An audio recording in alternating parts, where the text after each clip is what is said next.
Good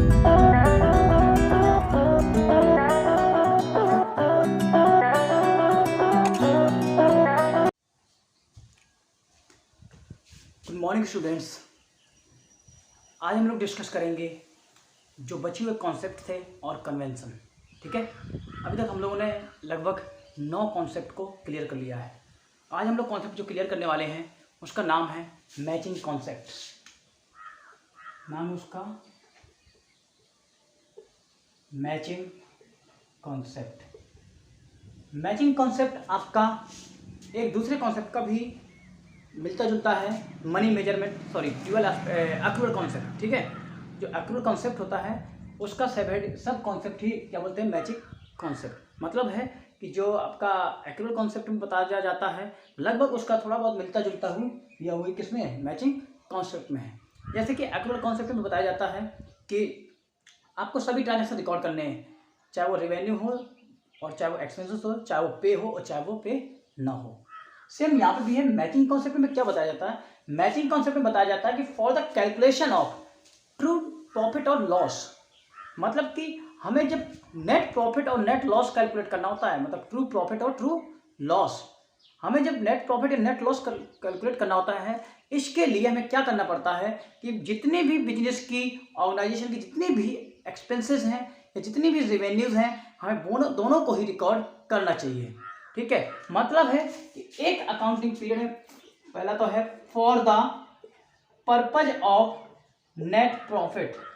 for the purpose of net profit मतलब net profit calculate करने के purpose से हमें जितनी भी हमारी रेवेन्यू होती हैं, हम उनको सभी रेवेन्यूज को हम प्रॉफिट एंड लॉस अकाउंट में शो करते हैं। ठीक है, प्रॉफिट एंड लॉस अकाउंट में शो करते हैं। ठीक है, तो देखिए, अगर आप ऑर्गेनाइजेशन में कहें कि आपकी जो आपको पैसा मिला है वो आपका नेट प्रॉफिट है, तो ये गलत है, क्योंकि आपको पता है कि नेट प्रॉफिट आपका तब होगा जब आपने टोटल इनकम में से टोटल एक्सपेंस को माइनस किया होगा, टोटल रेवेन्यू से टोटल एक्सपेंस को माइनस किया होगा। तो यहाँ पे तो अभी तक आपने केवल रेवेन्यू ही रिकॉर्ड किए हैं, तो इसलिए आपका मैचिंग कॉन्सेप्ट बताता है कि आपने आपके ऑर्गेनाइजेशन में एक साल के अंदर जितने भी आपके इनकम हुई हैं, जितने भी आपकी रिसिप्ट हुई हैं, आप उनको रिकॉर्ड कीजिए और उन रिसिप्ट को जनरेट करने में, उन रेवेन्यू को जनरेट करने में, इनकर्ड करने में या अर्न करने में, ठीक है, उन रेवेन्यू को अर्न करने में या जनरेट करने में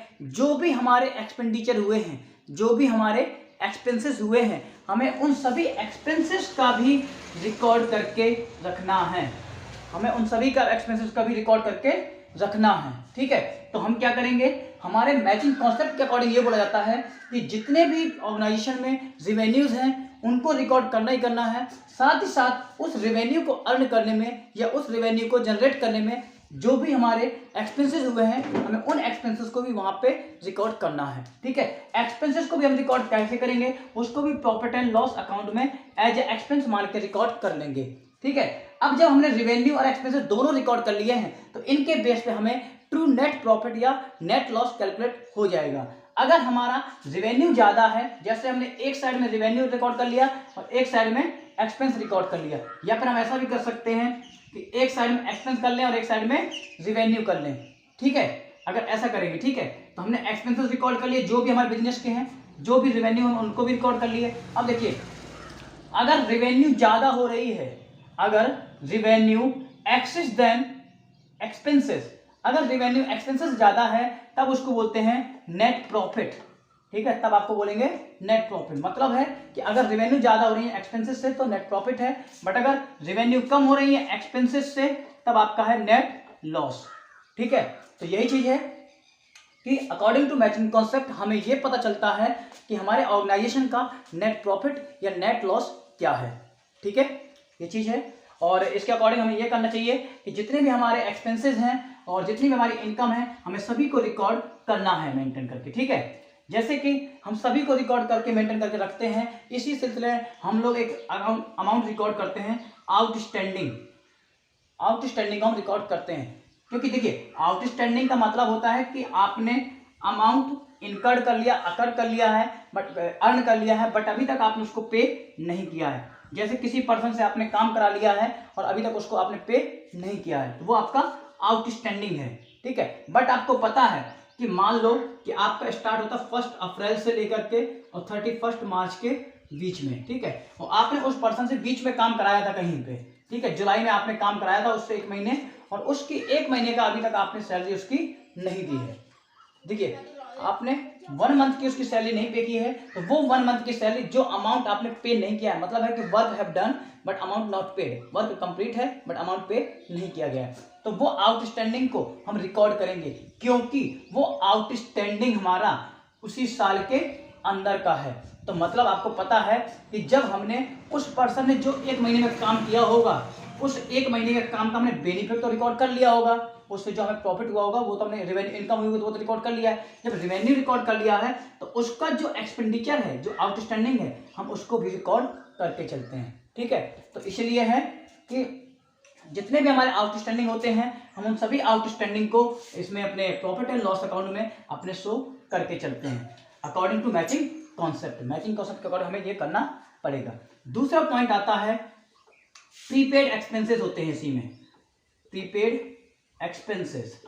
प्रीपेड एक्सपेंसेस का मतलब होता है कि amount which are paid before they are happened, मतलब कि अमाउंट हैपेंड होने के पहले ही आपने उनको पे कर दिया है। जैसे कि आपका स्टार्ट हो रहा है 1 अप्रैल से लेकर के 31 मार्च, और ये स्टार्ट आपका सेशन खत्म हो रहा है 2020 को स्टार्ट हुआ था और 21 को खत्म हुआ था। बट क्या है कि आपका इंश्योरेंस पॉलिसी थी और आपने इंश्योरेंस पॉलिसी कब तक की पे कर दी है, 2022 तक की। अब आपने इंश्योरेंस पॉलिसी 2022 तक की पे कर दी है, तो जब पे करेंगे तो आपका क्या है, खर्चा है। तो देखिए आपने एक्सपेंसेस आपने कब तक के पे कर दिए हैं, नेक्स्ट ईयर तक के पे कर दिए हैं, जबकि आपको जो उससे इनकम मिलेगी, जो आपको उससे इनकम मिलेगी वो तो कम मिलेगी, 2022 में मिलेगी। भाई मान लो कि आपने 2022 का पे किया तो फिर उसकी प्रॉफिट कब मिलेगा आपको, 2022 में मिलेगा। तो जब 2022 में मिलेगा तो उसको कहाँ रिकॉर्ड करनी चाहिए, 2022 में रिकॉर्ड करना चाहिए। तो इसलिए हम क्या करते हैं, जितने भी हमारे प्रीपेड होते हैं हम इस साल उनको लेस करके दिखाते हैं, मतलब कि एक्सपेंसेस में से हम क्या करते हैं, लेस कर देते हैं प्रीपेड को, एक्सपेंसेस में से प्रीपेड को लेस कर देते हैं और इसको फिर हम दिखाते हैं प्रॉफिट एंड लॉस में, क्योंकि जो वो एक्सपेंसेस हैं उन एक्सपेंसेस से बेनिफिट जो है या उनसे जो रेवेन्यू है वो हमें नेक्स्ट ईयर में जनरेट होगी। तो अभी इसी कॉन्सेप्ट के अकॉर्डिंग है, और आपका रेवेन्यू रिकॉग्नाइजेशन कॉन्सेप्ट भी है कि जब रेवेन्यू होगी तभी उनको रिकॉर्ड करेंगे, तो जब नेक्स्ट ईयर का तो उसमें रिकॉर्ड करेंगे, तो उसके एक्सपेंसेस भी वही रिकॉर्ड किए जाएंगे, ठीक है। इसके साथ साथ है हमने एक्सपेंस प्रीपेड है तो हमने माइनस कर दिया। अब आपको पता है जब प्रीपेड है आपने पे तो कर ही चुके हैं ऑलरेडी, ठीक है, ऐसा तो नहीं कि पे नहीं किए हैं। जब पे कर चुके हैं आप यहाँ रिकॉर्ड नहीं करना चाहते, एक्सपेंस नहीं मानना चाहते, तो हम क्या कर सकते हैं, हमने जो अमाउंट पे कर दिया है बट वो अगर एक्सपेंस नहीं है तो हम उसको क्या मान सकते हैं, एसेट्स मान लेंगे।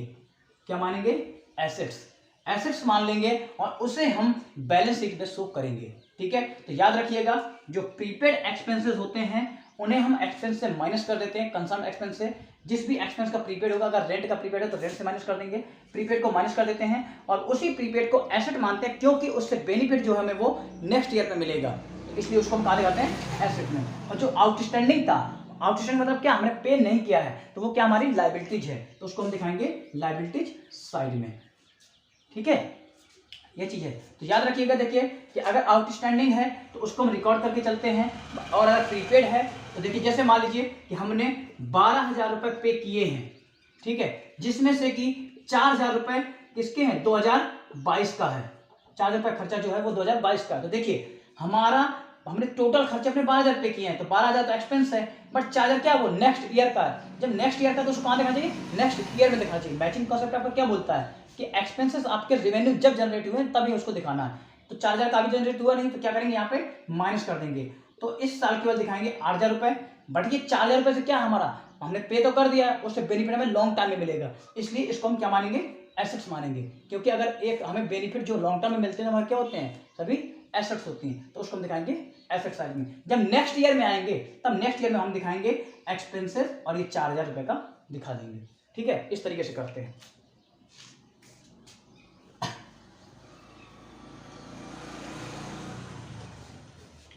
साथ ही साथ ये भी है कि बहुत सारे आपने एक्सपेंसेस पे कर दिए होते हैं स्टॉक को परचेज करने में, गुड्स को परचेज करते रहते हैं, ठीक है।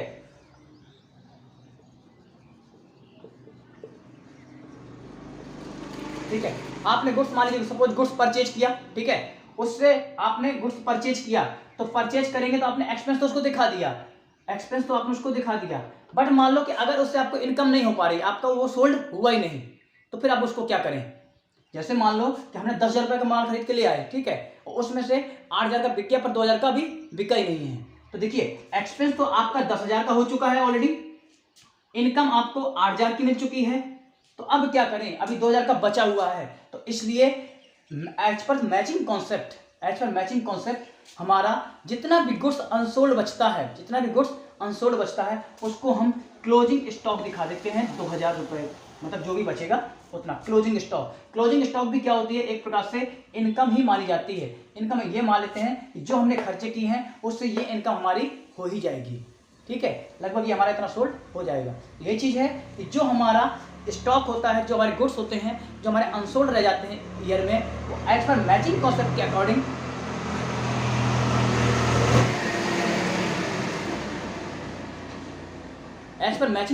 अकॉर्डिंग जब हमने एक साइड एक्सपेंस रिकॉर्ड कर लिया 10,000 का, तो हमें उसके अकॉर्डिंग रेवेन्यू भी रिकॉर्ड करनी होगी। इसलिए हम क्या करते हैं जो हमारी रेवेन्यू ऑलरेडी होती है उसको रिकॉर्ड करते हैं, और जो बचा हुआ स्टॉक होता है उसको हम क्लोजिंग स्टॉक मान के चलते हैं, और उसी को फिर हम अगली ईयर क्या मान लेंगे, ओपनिंग स्टॉक मान लेंगे, ठीक है। तो ये सब चीज़ें हैं, आप अगर क्लोजिंग स्टॉक और ओपनिंग स्टॉक मान के चलते हैं तो ये सब आप किसके अकॉर्डिंग करते हैं, मैचिंग कॉन्सेप्ट के अकॉर्डिंग करते हैं, ठीक है, इसको मानेंगे, ठीक है। इसके अलावा भी एक और होता है, जैसे कि मान लीजिए एक और आपका होता है, एक तो जैसे हो गया आउटस्टैंडिंग और प्रीपेड। आउटस्टैंडिंग का मतलब है कि वर्क कंप्लीट हो गया है बट अभी तक पे नहीं किया है। प्रीपेड का मतलब होता है पे कर दिया है बट वर्क नहीं हुआ है। फिर एक आता है आपका इनकम रिसीवेबल। इनकम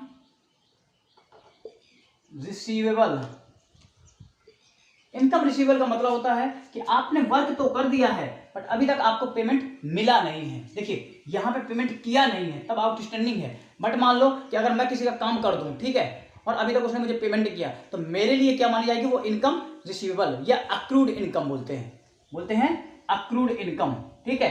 अगर अक्रूड इनकम है तो देखिए मैंने इसी साल में वर्क किया है ना, तो फिर वो इनकम मेरी कब की है, इसी साल की है, इसलिए इनकम रिसीवेबल को इसी साल में रिकॉर्ड किया जाता है, इसलिए उसको क्या करते हैं, इनकम में प्लस करके दिखाते हैं, ठीक है। As per the matching concept accrued income उसी साल की होती है, उसी ईयर में उससे बेनिफिट मिलते हैं, इसलिए हम उसी ईयर में उसको रिकॉर्ड करते भी हैं, ठीक है। एक होता है income received in advance. Income received in advance का मतलब है कि कभी कभी आपको इनकम एडवांस में रिसीव हो जाती है। जैसे कि मान लो कि मेरे पास एक कोई 4 व्हीलर है और कोई मुझे आया और बोला कि लीजिए ये 1,500 रुपये हैं और हमारी उस दिन शादी है और आप अपनी गाड़ी बुक हमारे लिए कर देना। तो देखिए उसने बोला कि ये 1,500 रुपये ले लो और 1 महीने बाद हमारे यहाँ शादी है। तो देखिए मुझे आज जो 1,500 रुपये मिल रहे हैं वो मुझे आज के लिए नहीं मिल रहे हैं, वो कब के लिए मिल रहे हैं, एडवांस में मिल रहे हैं। जब मुझे कोई पैसा एडवांस में मिल रहा है तो मेरे लिए क्या हो जाएगी, वो इनकम रिसीव्ड इन एडवांस। तो देखिए जब वो एडवांस में है तो अगर मैं आज के दिन रिकॉर्ड करूंगा तो आज के दिन मैं इसको अपनी इनकम नहीं मान सकता, क्योंकि ये आज के दिन की इनकम नहीं है। ये इनकम कब की है, 1 महीने जस्ट बाद की है। जब 1 महीना जस्ट बाद आएगा, वो डेट आएगी, उस डेट की वो इनकम मानी जाएगी। अगर ये 25 जून की है इनकम, 25 जून को शादी है, ठीक है, तो जब 25 जून आएगी तो उस दिन मैं लिखूंगा ये अपनी इनकम, ये इनकम मेरी उस दिन की है।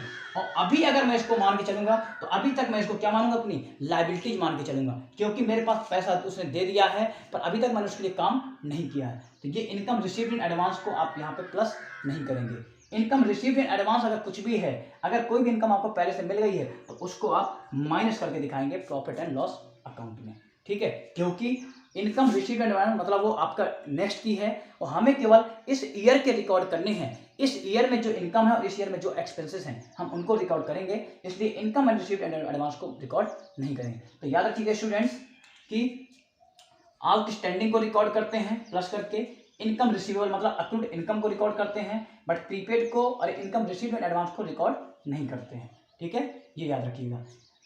आउटस्टैंडिंग आपकी लायबिलिटीज होती है, प्रीपेड आपकी एसेट्स होती है, इनकम रिसीवेबल क्योंकि पैसा आपको मिलेगा वो भी आपकी क्या है, एसेट्स मानी जाएगी, और इनकम रिसीव्ड एंड एडवांस आपकी क्या है, लायबिलिटीज है, ठीक है। तो ये चीजें हैं, ये सब चारों चीजों का जो रिकॉर्ड है, चारों चीजों का जो ट्रीटमेंट है, साथ ही साथ उसका आपका क्या बोलते हैं क्लोजिंग स्टॉक का, ये अकॉर्डिंग टू मैचिंग कॉन्सेप्ट होता है। कि मैचिंग कॉन्सेप्ट का मतलब है कि हमें वो सभी इनकम और वो सभी एक्सपेंसेस को मैच करना है जो उस ईयर के हैं।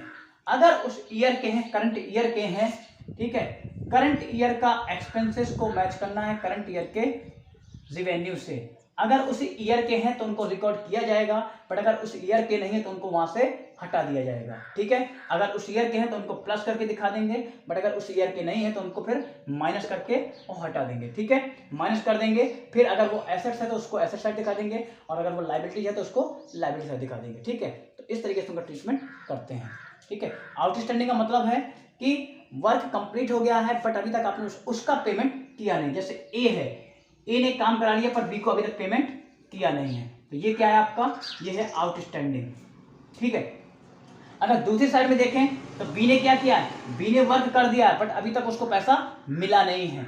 बी ने तो वर्क कर दिया पर अभी तक उसको पैसा नहीं मिला है, तो बी ने क्या किया, बी ने काम कर दिया है बट इनकम अभी तक मिली नहीं है, इसलिए इसके बिहाफ से उसको बोलेंगे अक्रूड इनकम, ठीक है, याद रखिएगा।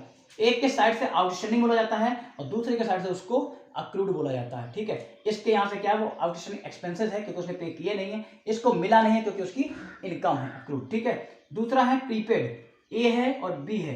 अगर ए ने पहले से पे कर दिया है तो ए के लिए माना जाएगा प्रीपेड। जब ए ने पहले से पे कर दिया तो प्रीपेड है, और बी को पहले से मिल गया है, जब बी को पहले से मिल गया तो उसके लिए क्या है, received in advance, received in advance, ठीक है। तो ये आपके इस तरीके से ये कॉन्सेप्ट होते हैं।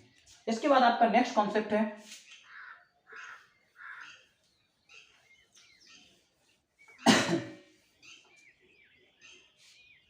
हाँ, ये जो आपका मैचिंग कॉन्सेप्ट था, तो मैचिंग कॉन्सेप्ट के थोड़ा सा सिग्निफिकेंस ये हो जाता है कि पहला तो है कि हमें मैचिंग कॉन्सेप्ट के अकॉर्डिंग हमें ये पता चल जाता है कि हमारे बिजनेस की नेट प्रॉफिट क्या है या नेट लॉस क्या है, ठीक है, ये पता चल जाता है, जो कि वेरी हेल्पफुल एंड एसेंशियल होती है हमारे इन्वेस्टर्स के लिए या हमारे जो यूजर्स हैं अकाउंटिंग के, ठीक है।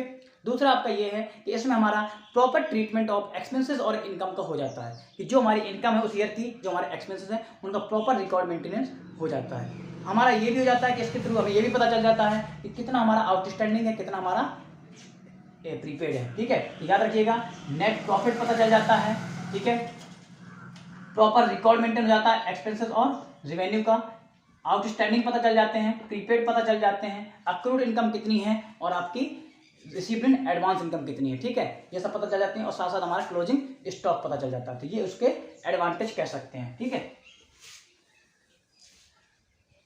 दूसरा आपका है objectivity concept. Objectivity concept according to objectivity concept ये बोला जाता है कि हम जो भी चीजें रिकॉर्ड कर रहे हैं, जो भी हम चीजें रिकॉर्ड कर रहे हैं, हम उन्हें एक ऑब्जेक्टिव के साथ रिकॉर्ड करें कि हमारा ऑब्जेक्टिव क्या है। अगर वो हमारे फाइनेंशियल ऑब्जेक्टिव को इंप्रूव करता है, फाइनेंशियल ऑब्जेक्टिव को अचीव करता है, तब तो हम उसको रिकॉर्ड करके चलें। या हमारे जो यूजर्स ऑफ अकाउंटिंग इन्फॉर्मेशन है, various types of employees, manager, owners, supplier, creditors, money lenders, bank, ठीक है, अगर उनके जो ऑब्जेक्टिव हैं, हमारे जो रिकॉर्ड्स हैं, हम उनके ऑब्जेक्टिव को हमें फुलफिल करते हुए रिकॉर्ड करके मेंटेन करके चलना है। हमें जो भी चीज़ें बनानी है, profit and loss account banana, financial statement बनाने हैं, मतलब कि बैलेंस शीट बनानी है, जो भी हमें बनाना है, हमें इस तरीके से बनाना है कि हमारे जो यूजर्स ऑफ अकाउंटिंग इन्फॉर्मेशन है उनको,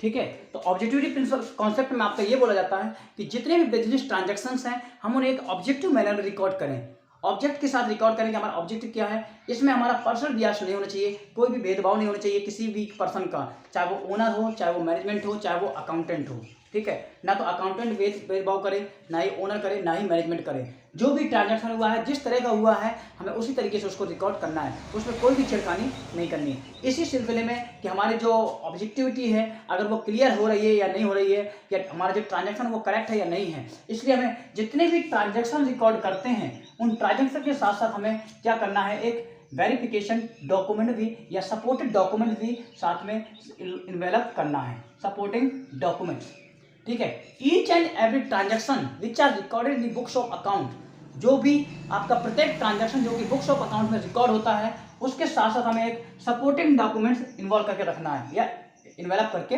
रखना है। जब सपोर्टिंग डॉक्यूमेंट इंक्लूड कर देंगे तो वो सपोर्टिंग डॉक्यूमेंट बता देगा, वेरीफाई कर देगा कि ये ट्रांजैक्शन कितना करेक्ट है।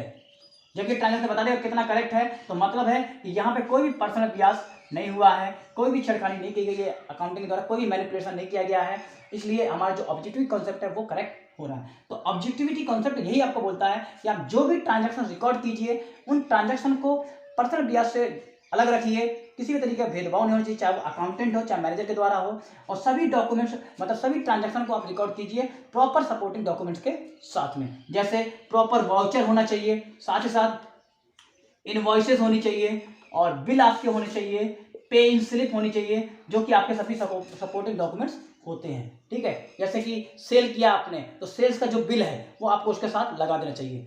अगर आपने परचेज किया है तो परचेज का जो आपका बिल बनवा के लाए उसको लगा देंगे। कैश मेमो, अगर आपने कैश में ट्रांजैक्शन किया है तो उसके साथ साथ कैश मेमो लगा दीजिए। इस तरीके उसको मेंटेन करके चलते हैं। जैसे आपने एसेट खरीदी है, ठीक है, तो एसेट को आप जिस वैल्यू में रिकॉर्ड कर रहे हैं, अगर आप उसको हिस्टोरिकल वैल्यू में रिकॉर्ड कर रहे हैं तो उसके साथ साथ भी उसका एक प्रॉपर जो स्लिप है उसको रिकॉर्ड करके रखिए।